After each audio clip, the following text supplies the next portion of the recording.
Our top story is the ongoing coronavirus pandemic. The Australian death toll has risen to 5 after 2 lost their lives in New South Wales overnight. There are now more than 250 confirmed cases of coronavirus across Australia.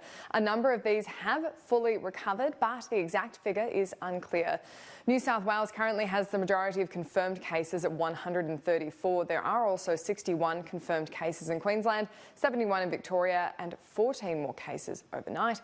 20 in South Australia, 17 in WA and 7 in Tasmania. The territories have been the least affected so far, with 2 recorded cases in the ACT and none yet in the Northern Territory. Now, we'll check in on the situation globally as well. There have been more than 162,000 confirmed cases right around the world, and the global death toll has risen above 6,000. Italy's suffered 368 deaths in a single day, the world's deadliest coronavirus day. That country's grappling with nearly 25,000 confirmed cases. But it is Australia we're concerned about today. We're being warned to brace for tough restrictions on movements as the government ramps up its fight against the virus. Let's go live now to political reporter Eliza Edwards. Now, Eliza, this will include visits to aged care facilities. Annalise, Australians are already being told to practice social distancing, so no more handshakes, and the government is also weighing up what to do specifically about people visiting nursing homes, whether that should be restricted to stop the spread of the virus among our most vulnerable, our elderly population. The Prime Minister Scott Morrison says a decision will be made in a National Security Cabinet meeting tomorrow, but he says this is obviously a sensitive issue, that given that people want to be spending time with their elderly loved ones. We'll consider that advice and make a decision on that on Tuesday evening. But people can expect to see a fairly significant restriction on visitation to people in nursing homes. Now, I understand. I mean, I went through this own process in my own family over the summer. When you have elderly relatives who are in nursing homes, then you obviously want to see them. It may be the last time you do get to see them, which was certainly the case in our family's experience. And so that needs to be done sensitively.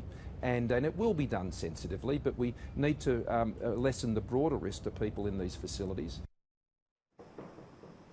Annalise, there are also questions about whether Parliament should be brought back to its full capacity next week. This is a building that's home to 5,000 people during a busy sitting week, and the Nationals MP Barnaby Joyce says this should be reconsidered. I walk around as a local member. I shake people's hands. Hello, how are you? They come up and talk now. I've got to stop doing that. But I'm always talking to people, hundreds of people whilst I'm away.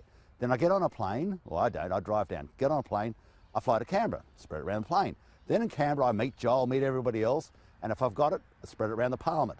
Then everybody jumps on a plane and goes back to every corner of Australia. Now we've got to think about that in our own regard and say, how do we limit that from happening? Because not only shouldn't we not do it, we should be an example of not doing it.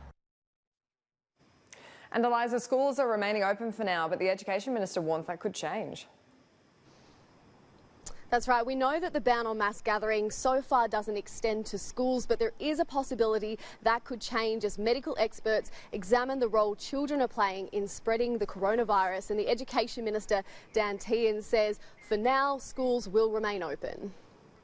These are some of the things that are, these are the things that our medical experts are looking at. They're trying to understand as best they can the spread of the disease, what role that the children have in the spread of the disease, and over time they'll get a better idea of that. But the best advice that they can give us at the moment is that at this stage that schools should remain open, that the best place is for children to be at school. Annalise, the opposition leader Anthony Albanese, he addressed the nation last night in terms of practical measures. He wants to see fever clinics fast-tracked. He also wants to see more consistent messaging from the government. Annalise?